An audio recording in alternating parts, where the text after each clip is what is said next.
देवेंद्र भाई, कल आदित्य ठाकरे जी यहाँ पे आए थे और कांग्रेस की वर्षा गायकवाड़ सांसद भी यहाँ पे थी। उन्होंने आपकी सरकार पे तमाम आरोप लगाए कि आप मुंबई शहर को अडानी समूह को हैंडओवर करना चाहते हो। कहा कि जो ओरिजिनल कॉन्ट्रैक्ट था उसकी जो कंडीशंस थी उनको मॉडिफाई किया गया इस तरीके से कि बहुत ज्यादा वित्तीय फायदा आप अडानी ग्रुप को प्रोवाइड कर रहे हो और अगर उनकी सरकार बनती है तो वो इस कॉन्ट्रैक्ट को कैंसिल कर देंगे। How do you respond to all the criticism that is coming your way on the Dharavi rehabilitation? If you give me some time I will try to explain.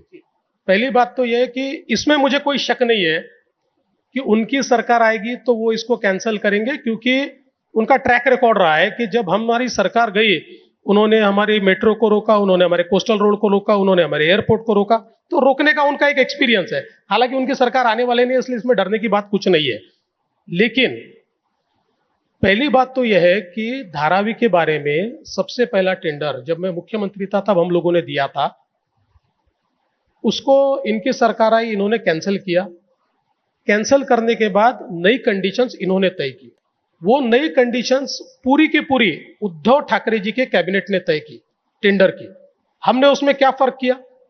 हमने उसमें फर्क ये किया कि उद्धव जी की कैबिनेट ने जो टेंडर कंडीशंस फाइनल की थी उसमें जो टीडीआर मिलने वाला था उस पर कोई कैप नहीं था। मतलब यह हो जाता था कि जिसको टेंडर मिलता वो मुंबई का मालिक बन जाता। टीडीआर का मुंबई का पूरा मार्केट उसके हाथ में होता।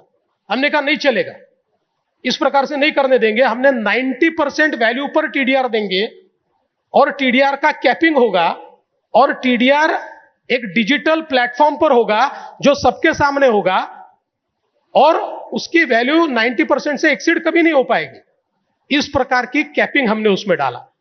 अब जहां तक उनकी समझ का सवाल है, क्योंकि ये जो लोग बोल रहे हैं या तो वो ना समझ है या उन्होंने स्टडी नहीं किया या उनको राजनीति करनी है। मैं सिलसिलेवार आपको जवाब दूंगा। पहली बात तो यह है कि जब उन्होंने टेंडर कंडीशन फाइनल की थी तो उन्होंने केवल 70,000 लोगों का रिहेबिलिटेशन उसमें तय किया था जो ग्राउंड फ्लोर पर है। हमारे सामने जब विषय आया तो हमने कहा कि भाई अगर इस प्रकार की आपको रिहेबिलिटेशन करना है तो जहां पर 2-3 लाख फैमिलीज है वह आप 60,000 फैमिलीज का रिहेबिलिटेशन करेंगे और बाकी लोगों का नहीं करेंगे, यह कभी प्रोजेक्ट हो नहीं सकता है। यह स्पेशल प्रोजेक्ट है, इसलिए हम लोगों ने यह तय किया कि इस प्रोजेक्ट के अंदर जो फर्स्ट फ्लोर पर है, जिसको इनएलिजिबल कहा है, जो 2011 के बाद का है, ऐसे सब लोगों को हम करेंगे।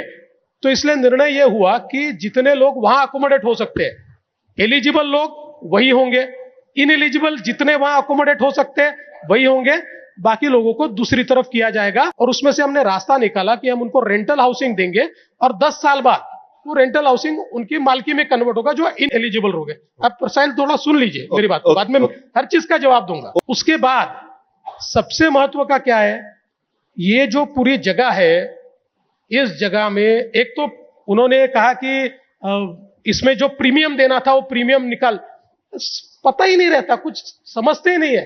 अरे भाई प्रीमियम 4,000 रुपए भरा है, 4,000 करोड़ रुपया प्रीमियम के ऊपर। प्रीमियम की कंडीशन कभी निकाली नहीं है।